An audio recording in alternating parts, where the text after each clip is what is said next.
Alright, Chesels, welcome back. We're on time for a change, even with the drink included. So yay, we're improving.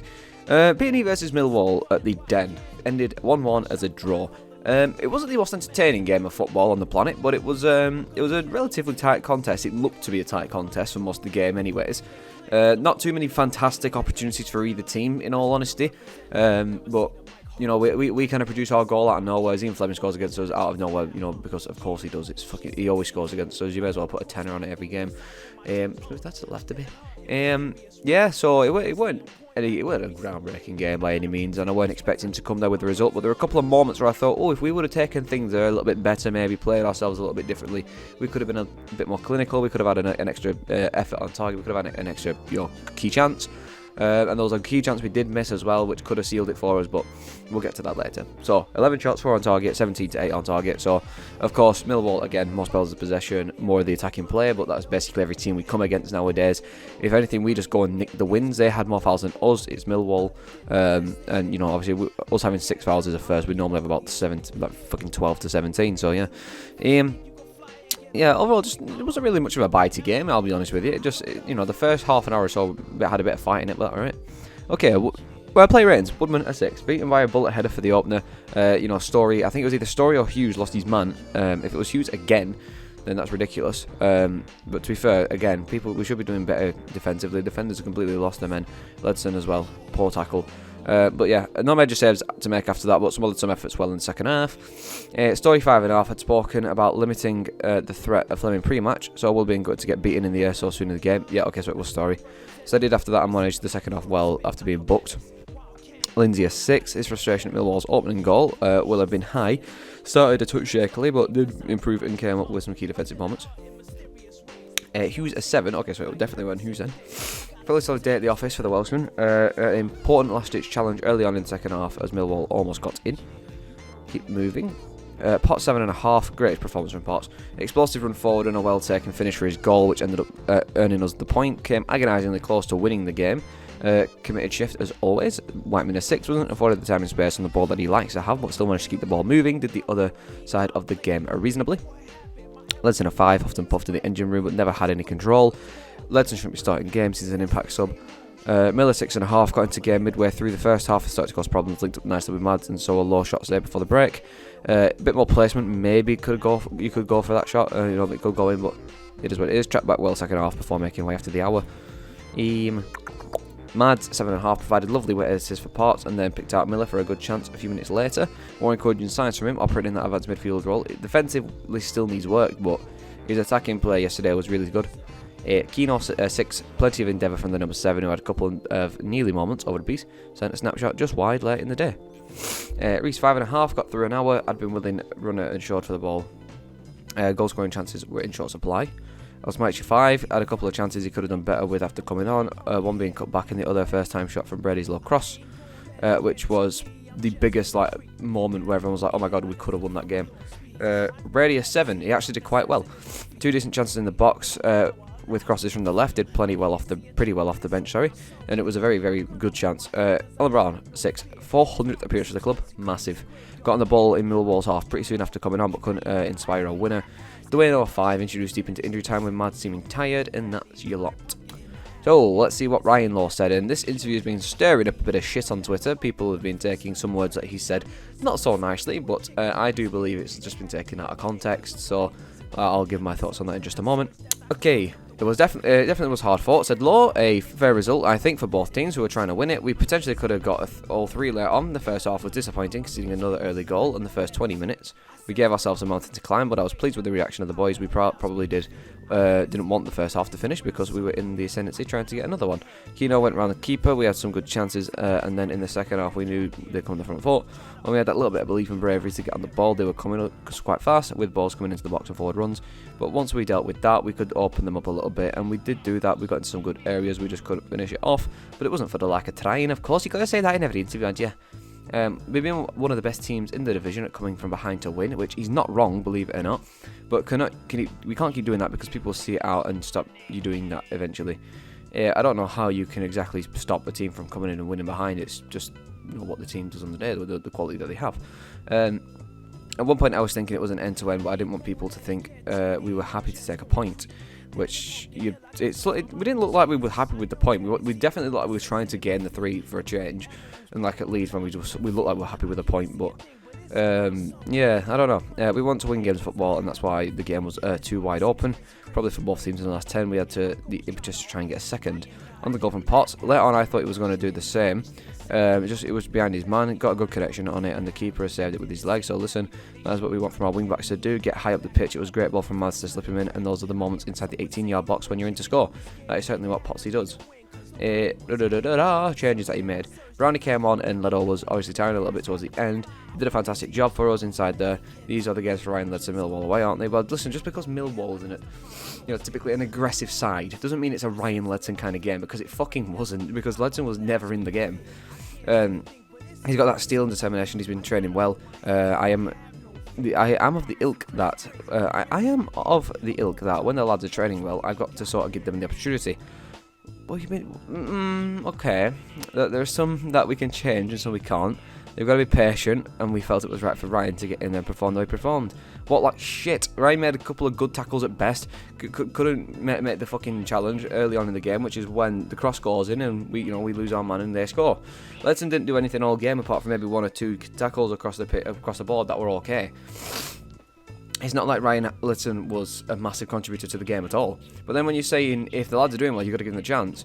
You've been buzzing Leighton Stewart for the last 2 months, and he's not seen many minutes at all. You've been buzzing Ben Woodburn for 2 months, and he's not seen many minutes. And when he has, he's not done anything. It's just a see the game out substitution. So that's bullshit right there. You just, like everyone says, you're playing your mates. And obviously against what happened after Leeds, he's like, you get out there, you show them what you can do. Get your confidence back. No, you don't do that. Obviously, and as well, like I said, Ledson comes on as an impact sub for the last 10-15 minutes, and it's never normally that bad. It's, that's what Ledson should be. He should not be starting games like this where we need to be attacking, not fucking snapping. Liam Miller was cramping up, and we wanted to see them out as long as we can. Liam's an effective play for us, but he was doing too much defending. We need to get some fresh legs on and to go the other way, which Robbie did. Rob has been training fantastically well, to be fair, and he's jumping at the bit, which keeps Liam on his toes. I doubt that. Emil is then obviously cramping up. He has been out for 12 months. We thrusted him into the last 3 games. It was only a matter of time before he was going to tire, so why not put fucking Liam Stewart on? Then Dueno came off and Mads later on just to see the game out. Whatever changes we need to make, whether it's tactically or freshness, we will do it. When we asked whether Brown being on the bench was due to other deserving the opportunities, it said, it's a squad game, it's not just about Alan Brown, is it? And this comment right here is what's been sending Twitter into a stir, but I'll go over it in a moment. I'll finish reading. Alan's been fantastic in games, as you well know. He came off against Bristol and we did well against Leeds. He came on and did his bit, and he's come on today and done his bit. You've just got to be mindful of who's in what positions. I thought it was fantastic when he came on, making his 403 minutes for Preston North End, which is fantastic. That is great determination, and that's what you've got to show when you're out at the team. That bit of bite, that is what the lads have been doing. So yeah, there are other lads jumping at the bit as well. It's not just Alan, they all want to help the team.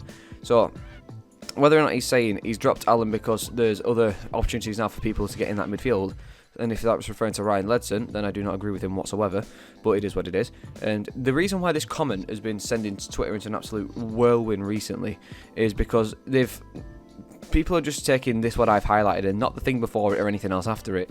It's not just about Alan Brown, is it? Which on its own, without any other context, looks horrendously bad. It looks really fucking bad to say that about your club captain who's just made his 400th appearance, serving to the club and going, it's not just about you, is it? It's taken wildly out of context. But what he's actually saying is, because there's a lot of focus on Brown because it's his 400th appearance for the club. That's why, obviously, I can understand why he might be sick of hearing it, because obviously, yeah, you've made this many appearances, that's really good, but at the same time, that shouldn't be the focus of today's game. We should celebrate that, but we should also focus on the game and what we can do to win the game. And if you ask me, that is to play Alan Brown, but for some reason, he thinks that Ledson deserves the call-up instead of Brown for this game, which I don't agree with at all. I don't care if it's Millwall or if it's Leeds, these are these feisty teams, under the stereotype, but what do I know? But yeah, taking that really out of context online, and people are going mental. It's just any other excuse why we dig it low. Don't get me wrong, I don't like Ryan Lowe at this moment in time. He's still not won me back, but this is just circled out of control for no good reason in my eyes. I don't think this was a fair dig at Lowe, in all honesty, because I know what he's saying here. It's we can't just focus on Alan Brown today. We need to focus on the game at hand. If Alan Brown was the answer, then you'll look like a tip, but at the same time, you know what I'm trying to say. But like I said, it's still a bad comment. Don't get me wrong, to say things like that, because it'll probably play on Alan's head. You know, he's not signed his contract yet, for fuck's sake. But you know, we'll move on and we'll see what Potts had to say, because I just skimmed over this and I thought it'd be worth reading. Okay, so Potts said, I think after going 1-0 down from home so early, we've done well to stay in the game because we were under pressure. On the whole, it's a decent point. A couple of months ago, it's probably one of those games where we lose when you concede so early, which he's right. When they turn the ball over, one of my strengths is running forward, and obviously there was a massive space.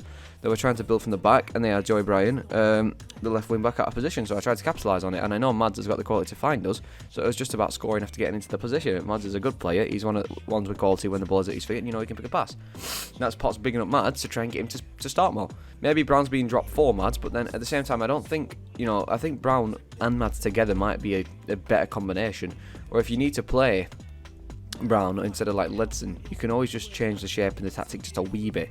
I know Brown's a better forward player and Ledson's a better, defensive player, but there's always changes and shifts we can make to account for that. But whatever. He just needs to run a game. So to be honest with you, Potsy again backing his teammate. He's shown what he's all about in the last 2 games, and after that we were the team on top, and half time probably came out at the wrong time for us. Goals change games, and you're going to get a bit more belief and confidence in you. I think we did that, and we were dominating. We probably have to go and score when we are on top that much. I think we've got to go better when we come out for the second half, because we're defending for about 20 minutes really, and there again Potts digging at the tactics. It's an alright point in the end. We know it's quite hostile when you come here, but if you turn it around when you score, you could sense that there's getting on top of their players. And that's when we got a sniff of blood and score again. That changes the game totally, but it's a tough place to go. We haven't even got a point here for a few years, so we try and build on that for next weekend. I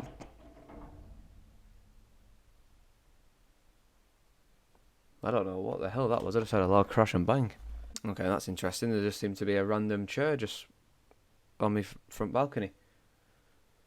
I don't know if it's the neighbours or whatever it is. It's just absolutely flown onto the balcony and just made a massive crash and rattle noise. I'm going to go check it out in a moment. Anyways, we'll wrap this up then. So Potts almost sent the travelling fans wild in the away end, but when he saw a low drive kept out by the keeper, Robbie Brady delivered the cross from the left and Potts latched onto it before connecting sweetly with the ball. However, it was thwarted by the leg of Millwall shot stopper and left gutted not to net the winner. I am frustrated with that one. I made up a lot of ground to try and get in the box, and I think it just hit it too well, to be honest. It went straight at him, but disappointing because if it goes in, if I scuff it, I would have been in the away end if I did. So yeah, unfortunately, like I said, with that last. Well, not the last effort of the game really, but the last good effort of the game where Brady puts that ball in. It was a very good effort in my opinion, from Brady especially. Great ball. Millie's unlucky to not get there in time, and then Potts is very close to getting there, and like he says, he's just struck it a bit too accurately, I suppose. He's just gone straight for the keeper, but it's these things we work on, we get better. So before we wrap up, I do want to mention this as well. This has been on massive talk recently across P&E Twitter. Of course, I've shouted these guys out before. P&E plug. They always have, a lot of news going around on Twitter about Preston and all this other stuff. So, they're usually some of the first you'll go to, along with like on the concourse and whatnot. Of course, recently these type of pages have been sharing personal opinions about Ryan Law and whatnot. I'm not here to say I agree, I disagree. I'm just saying, obviously, bear in mind you will see personal opinions from these kind of pages, but for the most part, they will also provide you news like this, and that is that Patrick Bower is set to leave Preston and join the Belgian side, Charleroi, if I said that right, and he will undergo a medical on Monday. And no doubt if he does go, we'll hear about that. And if that's one body out the building, that's another body we can get in. I don't know if it's a loan or not, but yes, pretty interesting stuff. Yeah. So to be honest with you, I'll take a point. Of course, we was close to 3 points, so a shame not to nick the 3. But full stop. Yeah, not too bad. Yeah, thanks for watching. What is our next match? Is it Ipswich at home? Yes, Ipswich at home. Again, another weekend I'll be on the boozer. So if the video comes late on the Sunday or the Monday, I apologise. But that's all I can say for now. Not an awful game, not an awful result. I'll bloody well take it, and hopefully we can continue the forward momentum and learn from our mistakes. Maybe play Mads a bit more and get going. So thanks a ton for watching, and I shall see you all next week, unless there's any transfer news I need to make a video about.